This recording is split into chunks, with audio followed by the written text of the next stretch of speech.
Hello and welcome to Songs for the Struggling Artist, the blogcast. This is episode 486. My name is Emily Rainbow Davis. Welcome to the blogcast. Today, for the first time in a while, we are on an up-to-the-minute situation. I've been writing about a lot of old stuff lately, but this one is pretty current. And deals with the Epstein files, though mostly just the theater-related stuff. Not all of it, but some of it. And shouldn't be too triggering if that's a concern. Though there will be some swearing. So, be ready. So, let me read it to you. It is called Theater, Epstein, and Me, 2 Degrees Away. Not to brag, but I have an actor friend who has been called a national treasure by many. In addition to being a credit to her homeland and a wonder on stage, she's an absolute treasure of a human. A number of years ago, she suggested I write to Jeffrey Horowitz at Theater for a New Audience, also known as Tafana, because she found him to be so supportive and kind to her. So I did. I hand-wrote a letter to Jeffrey Horowitz, artistic director of Tafana, and mailed it to him in a fancy envelope, and that's the end of the story. As I'm sure you can imagine, Jeffrey Horowitz probably didn't even read my letter, so he certainly wouldn't have responded to it. My friend has performed at Tafana many times since. She's a regular there. If I want to see her, I pretty much have to buy a ticket for a show she's in and wait for her after. She is too much in demand to ever answer emails. This has been true since I met her when we worked together in 2006. She didn't answer show-related emails either. And speaking of emails, I just read the multiple emails Jeffrey Horowitz wrote to Jeffrey Epstein in 2012. This was around the same time I was writing my handwritten letter to Horowitz, so of course he wouldn't respond to me. He was too busy sucking up to Epstein. This was the period when Horowitz was raising money to open up Tafana's beautiful theater space in Brooklyn, so presumably these were just attempts to raise more money from another rich person. Theater buildings are expensive to build and maintain. And Brooklyn real estate ain't cheap, particularly in Fort Greene. I sympathize with the need to fundraise. But apparently, he invited Jeffrey Epstein around to tour the facilities. In 2012. This is years after Epstein served time for his federal crimes against 36 minors and was a registered sex offender in the state of New York. No big deal. And I don't know how to process this. A few years ago, when I went to go see my friend in a show at Jeffrey Horowitz's Theater for a New Audience, I had a wild experience with a velvet rope they'd set up after the performance. I wrote about it. But I didn't name the theater because I didn't want to torpedo my chances of ever working there myself.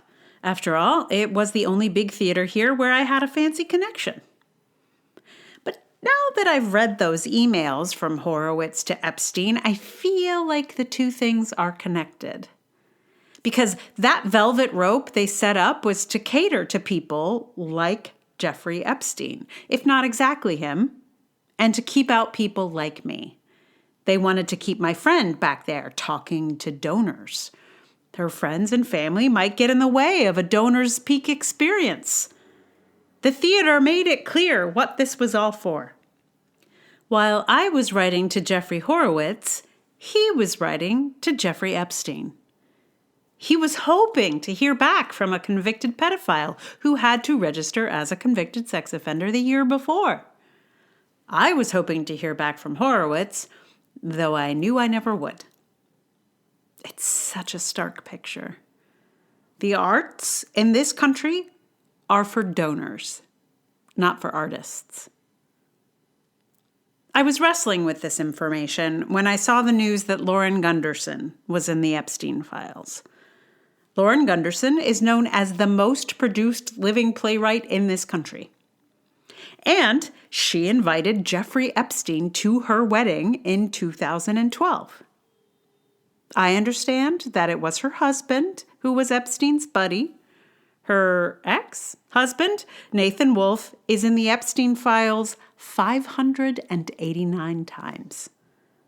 But still, it was she who sent the invitation to convicted pedophile Jeffrey Epstein. And listen, I don't know. I've never planned a wedding. But my sense is, from my friends' weddings that I was and was not invited to, and the many weddings I've attended, that you don't invite just anyone to this kind of event. You generally have to have a measure of intimacy or a close relationship to anyone who isn't family. So our most popular playwright invited the most notorious pedophile to her motherfucking wedding? I'm sorry, theater for a new audience was one thing. At least Jeffrey Horowitz didn't invite Epstein to a wedding where presumably there would be children and young women. Sorry, this is just hard to take.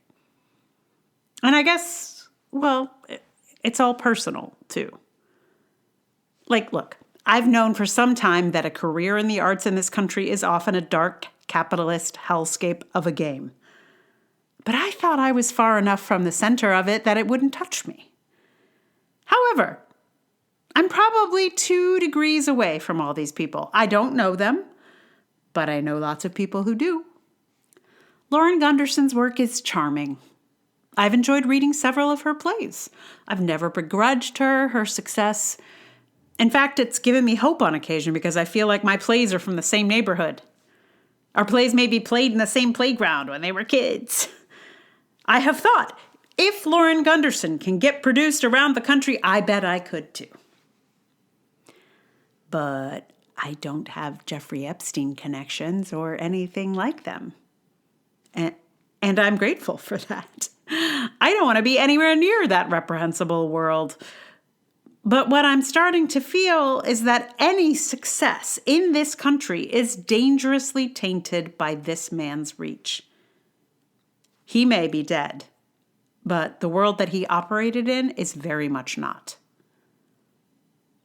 In the comments on these stories, I'm seeing many people try and justify all these connections that various theater makers had to Epstein. And for many people, it's all just fundraising. It's all just part of the game. It's all just what folks had to do. This is not okay with me. And I'm not sure what to do about it. I'm not sure anyone knows what to do about it, which is probably why nothing was ever done before. As all these stories break, it's becoming clear that there is not a stitch of culture that Epstein didn't have his hands in. In visual art, Andre Serrano shot a portrait of Epstein. Jeff Koons went to Epstein's dinner party, and the head of the MFA program at the School for Visual Art just resigned due to his relationship with Epstein. Musicologist, conductor, and college president Leon Botstein seems to have helped Epstein get Woody Allen's daughter into college. Epstein's hands were in art, in science. Gunderson's husband was wooing Epstein for science funding.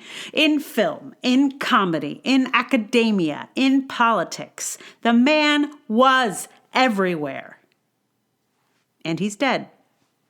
So he is not the problem.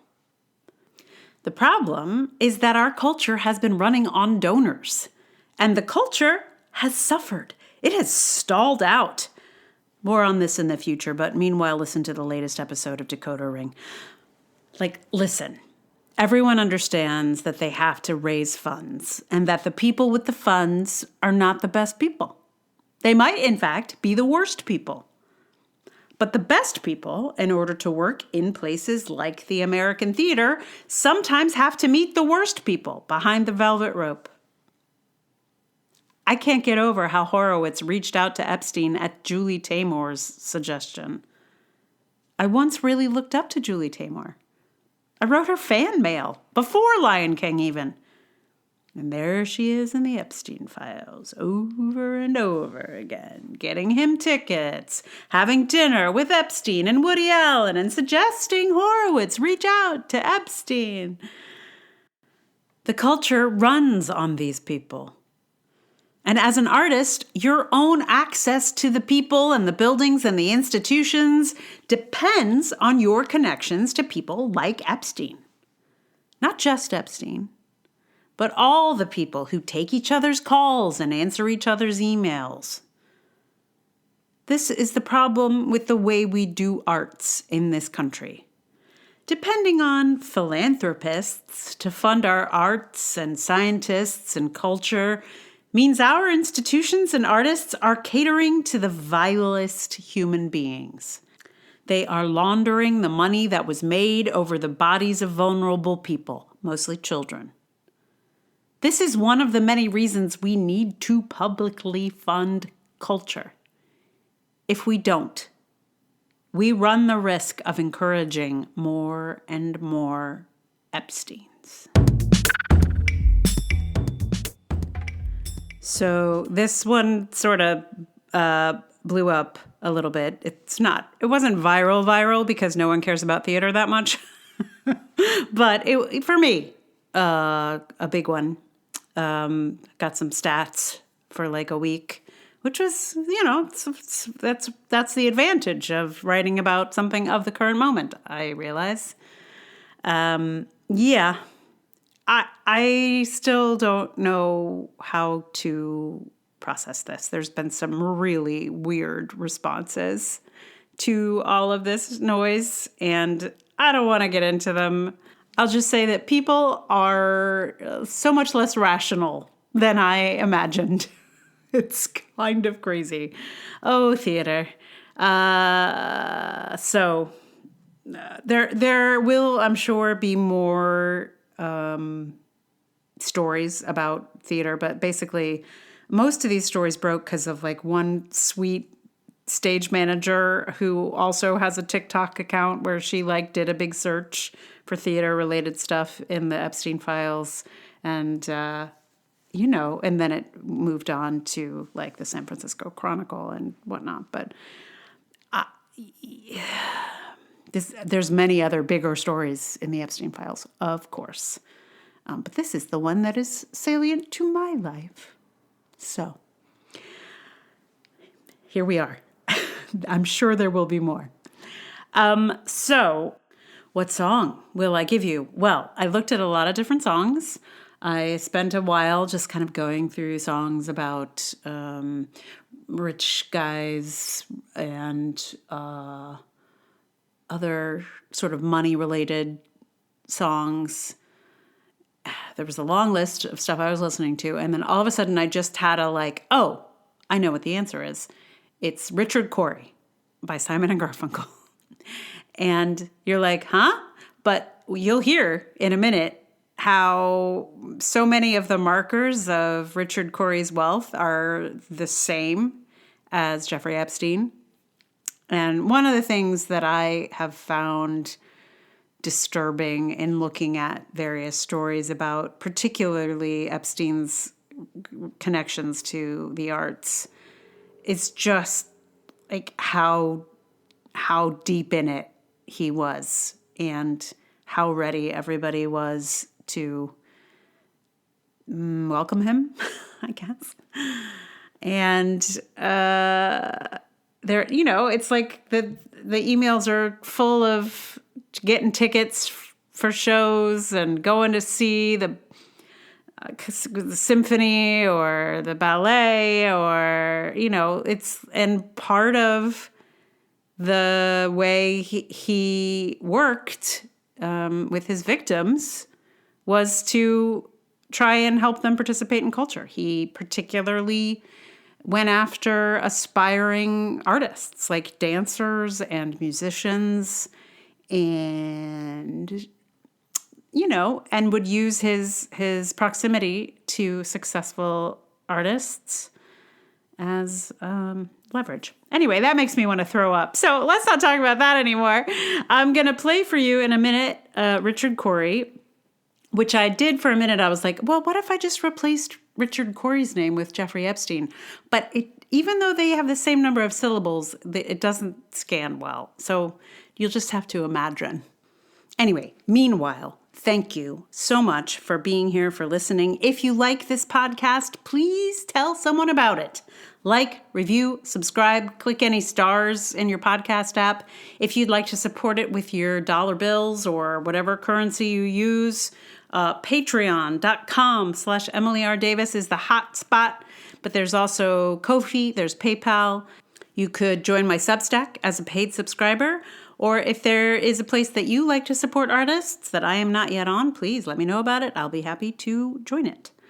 And mostly, I thank you for listening, for being here. Your attention is important, and I am grateful for it. So, here we are. I give to you Richard Corey.